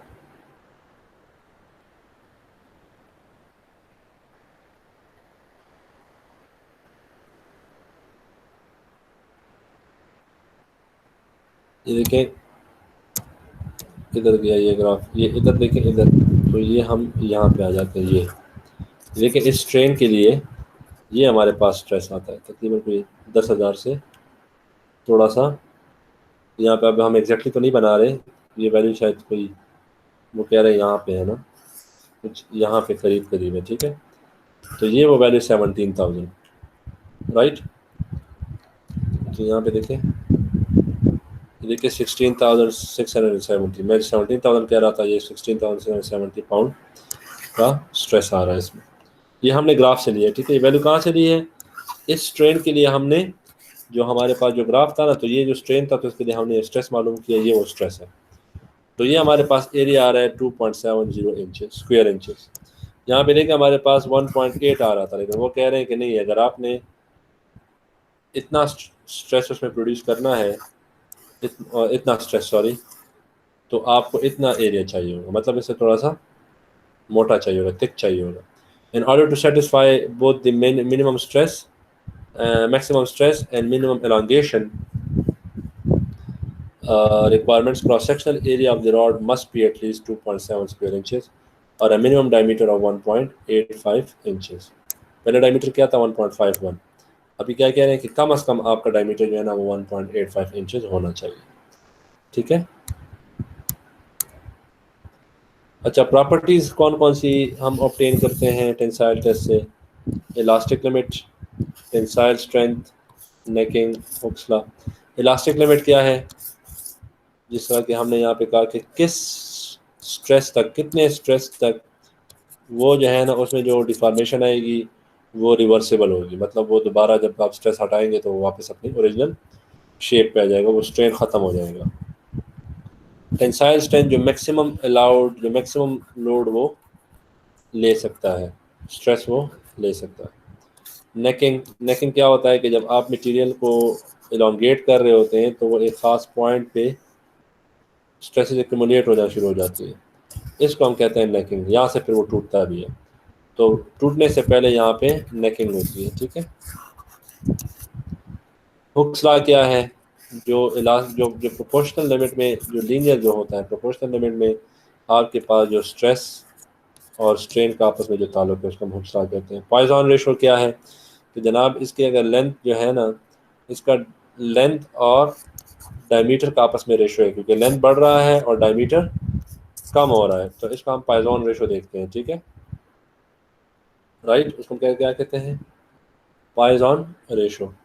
मॉडुलस ऑफ रेजिलियंस, ये जो मैंने कहा था ना, ये एरिया अंडर द कर्व, इसको हम कहते हैं मॉडुलस ऑफ रेजिलियंस। को हम किस तरह मालूम करते हैं, एरिया ऑफ ट्राइंगल, देने का ट्राइंगल है ना, एरिया ऑफ ट्राइंगल क्या है, बी एच, बी ये है और एच ये है आपके पास। तो यहाँ पे बी क्या होगा, strain, strain until elastic limit, और एच क्या होगा, stress until the elastic limit. तो ये आपके पास मॉडुलस ऑफ सॉरी रेजिलियंस, तो आपके पास ये है मॉडल्स ऑफ रेजिलियंस। थोड़ा सा मैं देख लूँ,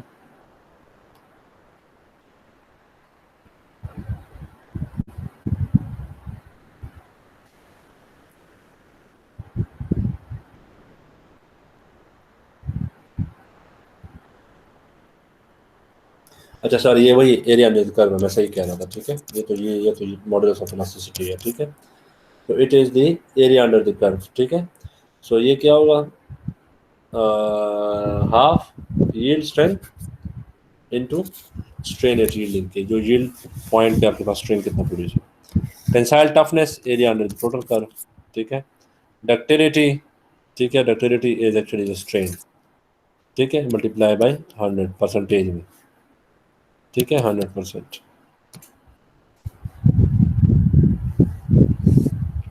अच्छा ये देखें, ये क्या हो रहा है, देखें ये यहाँ पे हम जनाब इस पे लोड डाल रहे हैं तो ये इलास्टिकली डिफॉर्म हो रहा है।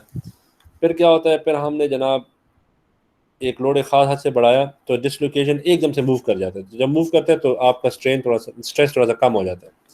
इसी तरह होता है, आप गाड़ी को जब आप मूव करना चाहें तो जब दबाते हैं तो वो पहले उसको ज़्यादा, जब आप उसको जैसे आपने धक्का देना है गाड़ी को, तो पहले आप उसको ज़्यादा जो है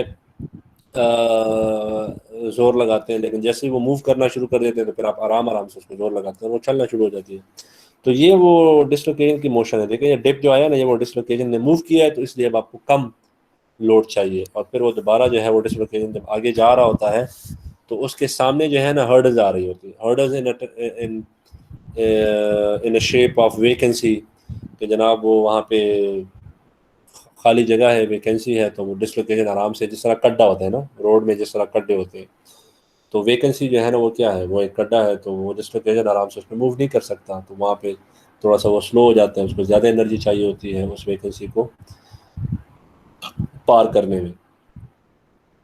और हर्डल भी आ सकते हैं, मिसाल के तौर पे अगर कोई इंटरस्टेशल एटम आया है, ठीक है, छोटा सा ब्रेकर है वो, या अगर कोई सब्स्टिट्यूशनल एटम आया है, कोई बड़ा एटम आ गया है, तो वो भी एक ब्रेकर की तरह काम करता है, तो डिसलोकेशन वहाँ पे भी उसको ज़्यादा एनर्जी चाहिए होती है उसको उससे पास होने के लिए। या अगर ग्रेन बाउंड्री आ गई है, ठीक है, तो ग्रेन बाउंड्री को क्रॉस करने के लिए डिसलोकेशन को जो है बहुत ज़्यादा जोर लगाना पड़ता है, ठीक है। तो ये एक्चुअली वो, ये जो दोबारा ये जो स्ट्रेस बढ़ रहा है ना, ये एक्चुअली वो डिसलोकेशन के मोशन में जो हर्डल्स आ रही हैं सामने, ये वो हर्डल्स है, ठीक है। ओके, तो पॉलीक्रिस्टलाइन मटेरियल में अमूमन डिसलोकेशन का मोशन जो है ना वो ग्रेन बाउंड्री तक होता है, तो वो चूँकि ओरिएंटेशन उसके डिफरेंट होते हैं, तो उसके ये जो हमने जितनी इम्परफेक्शंस पढ़ी है ना, तो पॉलीक्रिस्टलाइन मटेरियल में इसका इतना इम्पैक्ट नहीं आता जितना सिंगल क्रिस्टल्स में आता है, ठीक है। ये देखिए ये वो नेकिंग है, देखिए यहाँ से ये मटेरियल थोड़ा सा ज़्यादा इसमें डिफॉर्मेशन आई है, तो ये देखिए असल में तो ये डायमीटर तो ये है, देखिए यहाँ पे देखिए, यहाँ पे ये डायमीटर कम है, तो ये क्या है, एक ख़ास हद के बाद आप इसको खींच रहे हैं, खींच रहे हैं, खींच रहे हैं, एक ख़ास हद के बाद जो है ना यहाँ पे नॉन यूनिफॉर्म डिफॉर्मेशन है। देखिए यहाँ पे तो यूनिफॉर्म है ना पूरा एरिया मुतवातर, ये देखिए ये यूनिफॉर्म डिफॉर्मेशन है, ये देखिए ये लंबा हुआ है थोड़ा सा, लेकिन पतला भी हुआ है, लेकिन हर जगह से एक जितना पतला हुआ है। जब आपके पास किसी खास जगह से ज़्यादा पतला शुरू हो जाए, ये देखें, तो इसको हम कहते हैं नॉन यूनिफॉर्म डिफॉर्मेशन, ठीक है। तो ये इसको हम दूसरा नाम सिंपल लैंग्वेज में देते हैं नेकिंग, ठीक है। तो आपके पास ब्रेकेज भी यहीं से होगी। ये आपके पास मुख्तलिफ टिपिकल यील्ड स्ट्रेंथ है मुख्तलिफ मटीरियल के, देखें सरामिक्स के यील्ड स्ट्रेंथ सबसे ज़्यादा है, मेटल्स के थोड़े से दरमियान में है, ये भी ज़्यादा है लेकिन थोड़े दरमियान में, पॉलीमर्स का कम है, और कॉम्पोजिट्स इनके दरमियान है, ठीक है। कॉम्पोजिट इन इटसेल्फ कोई अलहदा इस तरह कोई मटेरियल नहीं होता, ये इन तीनों का किसी न किसी प्रोपोर्शन में मिक्सचर होता है, या दो का या दो से ज़्यादा। ये देखें elastic properties and melting temperature of selected material, तो देखिए लेड को देख लें, इसका टेम्परेचर जो है मेल्टिंग टेम्परेचर 327 है,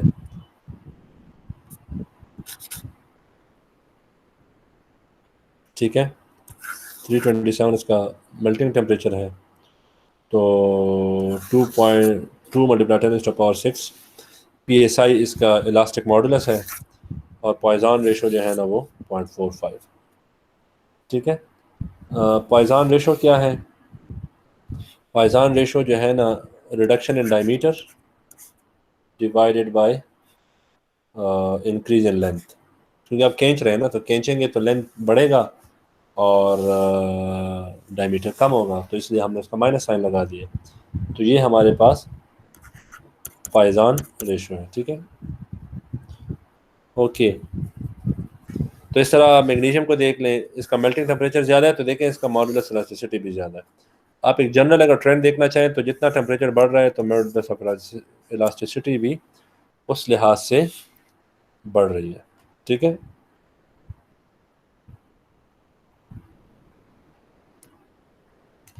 ये देखिए ये स्टील है, स्टील पे बहुत ज़्यादा स्ट्रेस डालने से बहुत कम स्ट्रेन प्रोड्यूस होता है, और ये एल्यूमिनियम है, बहुत ज़्यादा स्ट्रेस डालने से बहुत ज़्यादा स्ट्रेन भी प्रोड्यूस होता है। ठीक है, तो जितना ये लाइन फ्लैट होगा इसका मतलब ये है कि ये मटेरियल सॉफ्ट है, जितना ये लाइन स्टीप होगा तो इसका मतलब ये है कि ये मटेरियल हार्ड है। ठीक है, ये आप देख लें, ये देखें वो reduction area, original area minus final area divide by original area मतलब है 100%। तो ये देखें 37.9% इसकी डक्टिलिटी है। ये देखिए टेम्परेचर के साथ स्ट्रेस स्ट्रेन, ठीक है ना, देखें लो टेम्परेचर पे देखें ये कितना कम स्ट्रेन प्रोड्यूस हो रहा है, वही मटेरियल है, लेकिन देखें बहुत ज़्यादा स्ट्रेस डालने से भी बहुत कम स्ट्रेन प्रोड्यूस हो रहा है। आप इसका टेम्परेचर बढ़ा दें तो बहुत कम स्ट्रेन डालने से बहुत ज़्यादा स्ट्रेस डालने से बहुत ज़्यादा स्ट्रेन प्रोड्यूस हो रहा है। तो इसीलिए आप लोहे को पहले गर्म करते हैं और फिर उस पर काम करते हैं। ये जो लोहार के पास आप जाते हैं ना, तो वो लोहे को पहले भट्टी में गर्म करता है और फिर उस पर हथौड़ा मारता है, तो वो यही प्रिंसिपल इस्तेमाल कर रहा होता है। टेम्परेचर के हवाले से उसकी स्ट्रेंथ को देख लें, तो ये देखिए यील्ड स्ट्रेंथ कम होती है, टेंसाइल स्ट्रेंथ बहुत तेज़ी से कम होती है, और एलोंगेशन बढ़ती है। लॉजिकल बात है, एलोंगेशन क्या मतलब है कि वो चेंज कर रहा है शेप। ट्रू स्ट्रेस और ट्रू स्ट्रेन को जो है ना इंशाल्लाह अगले लेक्चर में करेंगे। So with this we are done with today's lecture. I hope that you learned a lot of things. अगर आपको कोई क्वेश्चन है तो आप मुझसे पूछ सकते हैं। I am going to stop the recording and I am going to open up for question answers.